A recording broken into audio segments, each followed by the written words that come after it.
प्राचीन काल में मनोहर नगर में पीठत नाम का एक ब्राह्मण रहा करता था।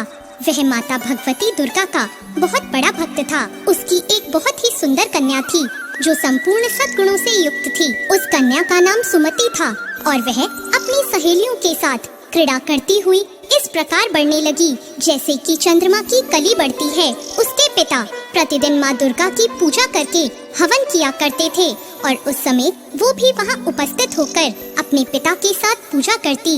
एक दिन सुमति अपनी सहेलियों के साथ खेल में लग गई और भगवती के पूजन में उपस्थित नहीं हो पाई। उसके पिता को अपनी पुत्री की ऐसी असावधानी देखकर बहुत क्रोध आया और उन्होंने अपनी पुत्री से कहा, अरे दुष्ट पुत्री, आज तूने भगवती का पूजन नहीं किया, इस कारण मैं किसी कुष्ठ रोगी या दरिद्र के साथ तेरा विवाह करूंगा। अपने पिता का ऐसा वचन सुनकर सुमति को बहुत दुख हुआ और उसने अपने पिता से कहा, हे पिता, मैं आपकी ही कन्या हूँ और सब तरह से आपके अधीन हूँ। जैसी आपकी इच्छा हो वैसा ही करो।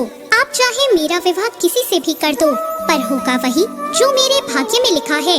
मेरा अटल विश्वास है कि हम जैसा कर्म करते हैं हमें उसी के अनुसार फल मिलता है, क्योंकि कर्म करना मनुष्य के अधीन है और फल देना ईश्वर के अधीन है।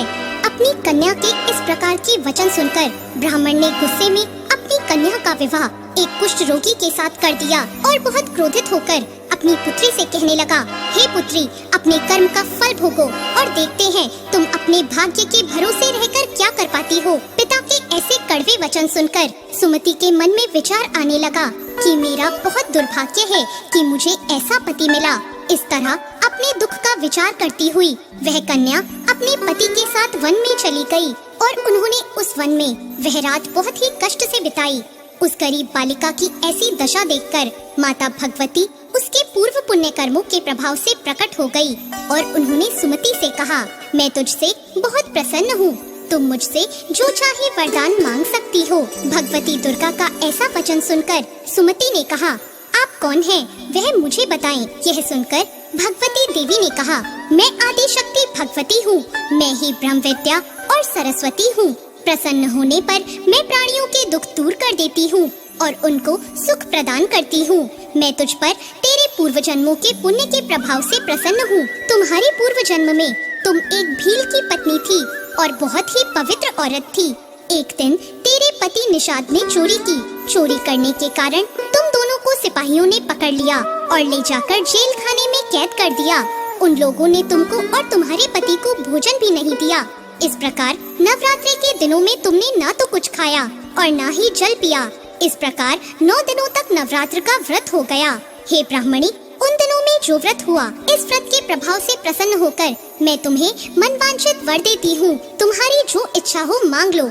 इस प्रकार माता दुर्गा के वचन सुनकर सुमति ने कहा, अगर आप मुझ पर प्रसन्न हैं, तो हे दुर्गे, मैं आपको प्रणाम करती हूँ। अगर आप मुझ पर प्रसन्न हैं, तो कृपा करके मेरे पति का कोढ़ दूर कर दीजिए। देवी ने कहा, उन दिनों जो व्रत तुमने किया था, उस व्रत का एक दिन का पुण्य पति का कोढ़ दूर करने के लिए अर्पण कर दो। उस पुण्य के प्रभाव से तेरे पति का कोढ़ दूर हो जाएगा। इस प्रकार के वचन सुनकर सुमति बहुत प्रसन्न हुई और उसका पति निरोग होकर बहुत ही सुंदर और कांतिवान हो गया।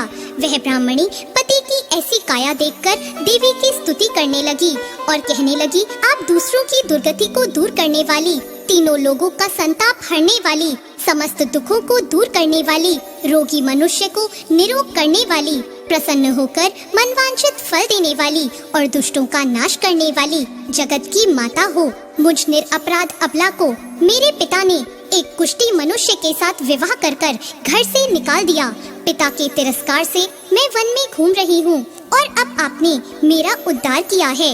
हे देवी, मैं आपको प्रणाम करती हूँ, आप मेरी रक्षा करना। सुमति की ऐसी स्तुति सुनकर देवी बहुत प्रसन्न हुई और उन्होंने उसको अति बुद्धिमान, धनवान, कीर्तिवान और जितेंद्रिय पुत्र शीघ्र उत्पन्न होगा ऐसा वर दिया। तो इस प्रकार देवी भगवती ने सुमति पर कृपा करी। जैसी कृपा माता ने सुमति पर करी, ऐसी कृपा वो सब पर करी।